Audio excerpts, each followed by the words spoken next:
আগামী ২৫ বছরের মধ্যে ভারত হয়ে উঠবে বিশ্বের সর্বাধিক মুসলিম জনসংখ্যার দেশ। যুক্তরাষ্ট্র ভিত্তিক গবেষণা সংস্থা পিও রিসার্চ সেন্টারের সাম্প্রতিক এক প্রতিবেদনে এই তথ্য প্রকাশ করা হয়েছে।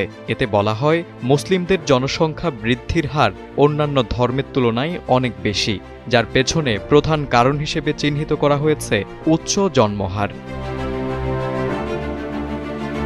২০১০ থেকে ২০২০ সাল পর্যন্ত এক দশকে বিশ্বজুড়ে মুসলিম জনসংখ্যা বেড়েছে প্রায় ৩৪ কোটি ৭০ লাখ। ২০১০ সালে যেখানে মুসলিমরা বিশ্বের মোট জনসংখ্যার ২৩.৯% ছিল, ২০২০ সালে তা বেড়ে হয়েছে ২৫.৯%। যদিও ধর্মান্তকরণের কিছু প্রভাব রয়েছে, তবুও জন্মহারের কারণে এই সংখ্যা দ্রুত বেড়েছে।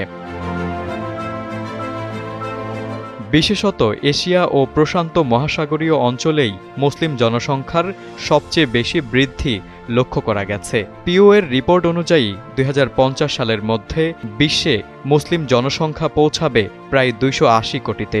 একই সময়ের মধ্যে ইন্দোনেশিয়াকে ছাড়িয়ে মুসলিম সংখ্যায় শীর্ষে উঠবে ভারত।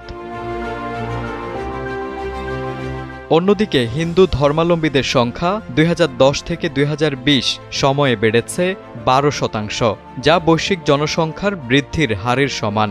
২০২০ সালে বিশ্বে হিন্দুদের সংখ্যা ছিল প্রায় ১২০ কোটি, যা মোট জনসংখ্যার ১৪.৯%। তবে ভারতের ক্ষেত্রে হিন্দুদের জনসংখ্যা অনুপাত কিছুটা হ্রাস পেয়েছে। রিপোর্ট অনুযায়ী ভারতে ২০১০ সালে হিন্দুরা ছিল মোট জনসংখ্যার ৮০%, যা ২০২০ সালে নেমে এসেছে ৭৯%। একই সময়ে মুসলিমদের সংখ্যা বেড়ে দাঁড়িয়েছে ১৫.২%, যা আগে ছিল ১৪.৩%। ১০ বছরে ভারতে মুসলিম সংখ্যা বেড়েছে ৩,৫৬ লাখ। এছাড়া খ্রিস্টান ও বৌদ্ধ ধর্মাবলম্বীদের সংখ্যা হ্রাস পেয়েছে। খ্রিস্টানদের জনসংখ্যা ২৩০ কোটি থেকে কমে দাঁড়িয়েছে ২১৮ কোটিতে।